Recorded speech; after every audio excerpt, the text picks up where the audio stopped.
The battles between Paul Skenes and Shohei Ohtani were unreal last night. They were must-see TV, but who came out on top? We'll break that down on this episode of 3 Up, 3 Down, as well as some of my favorite moments from the night before, which you won't want to miss coming up next.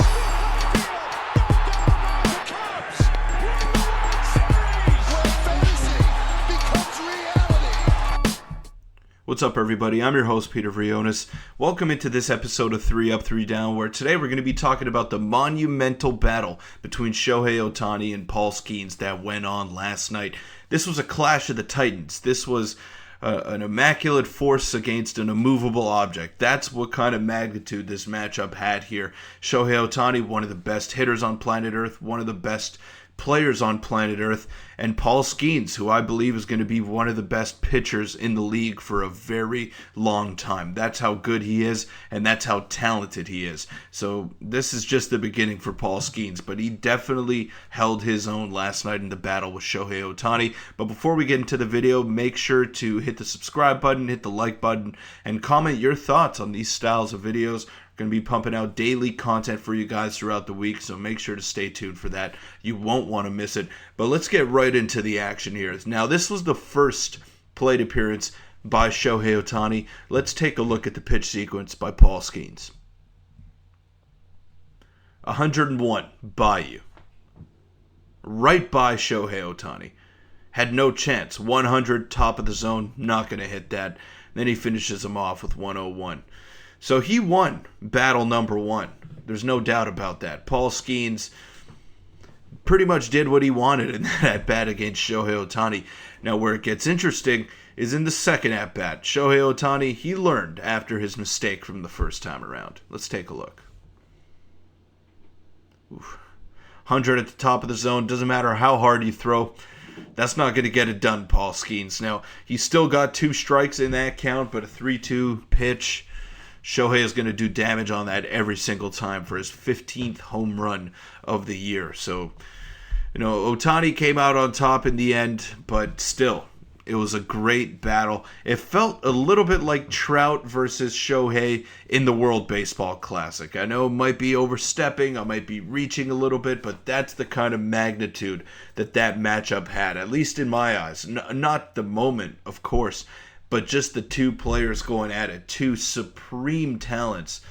And here it is. Here it is from Paul Skenes. Skenes said, here's 101, try to hit it. He challenged Ohtani. He came out on top in the first at-bat, but Ohtani did what great players do, and he adjusted. He came back up in the second time, and this was the outcome. Dead center. See you. Have a good night, baseball. That's what Shohei Ohtani did. But I want to give Paul Skenes a lot of credit for the way that he attacked those Dodger hitters. The Pirates ended up winning that game 10-6. Paul Skenes picked up his 3rd W of the season, and he was executing pitches like that all night.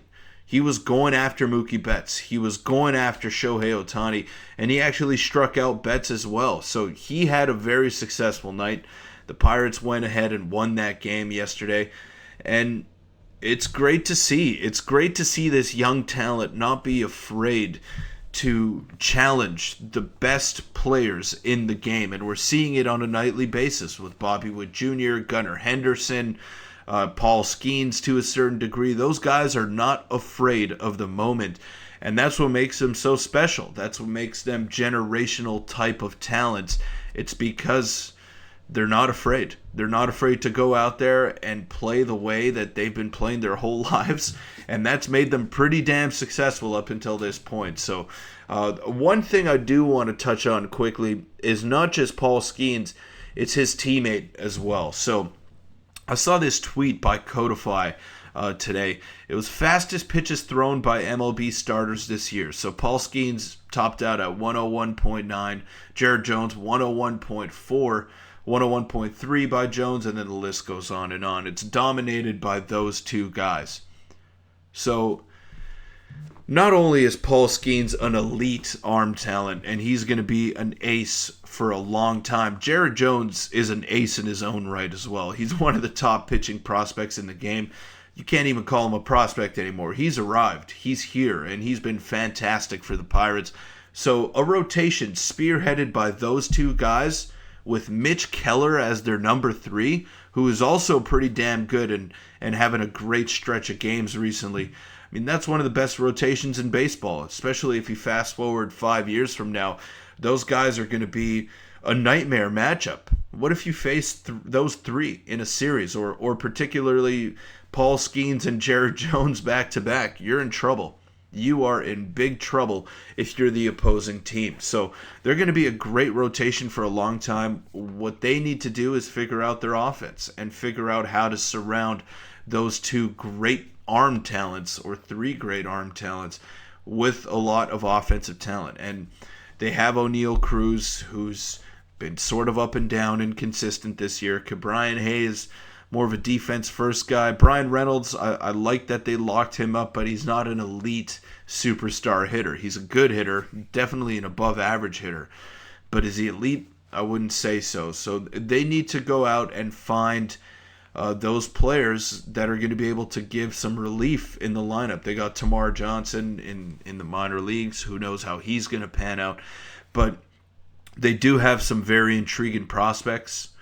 They have some very fun players on their team right now, but they're still a ways away from being contenders, and they're still a ways away from even being a playoff team.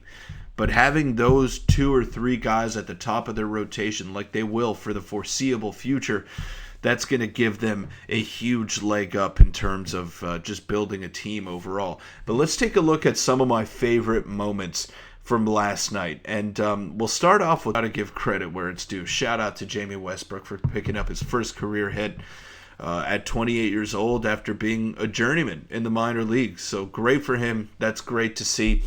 Another moment, extra special, was that Jose Urena of the Texas Rangers was throwing a perfect game up until that point, up until that home run by Justyn-Henry Malloy. Let's take one more look at this special moment for the youngster. What team you support. Seeing this, breaking up a perfect game, I mean, hey, that's just great to see. And you know, we were witnessing history with Jose Urena throwing a perfect game, but then we witnessed even more history with Justyn-Henry Malloy hitting that home run right there. But the last one I want to take a look at, double in my eyes. Major League Baseball's got to do the right thing and change that up. But great to see IKF continue to swing it. Great to see Justyn-Henry Malloy pick up his first home run. And Jamie Westbrook, the minor league journeyman, finally getting his shot in the big leagues, and he made the most of it. Hopefully he can continue to do that going forward, because some great stories all around. But nothing tops Paul Skenes and Shohei Ohtani's battles from last night. So thank you guys so much for tuning into this episode of 3 Up, 3 Down. Make sure to stay tuned for more daily content throughout the week. But that was it. I was your host, Peter Vryonis, and make sure to subscribe, like, and comment to stay up to date with Major League Baseball. But until then, enjoy the baseball, folks.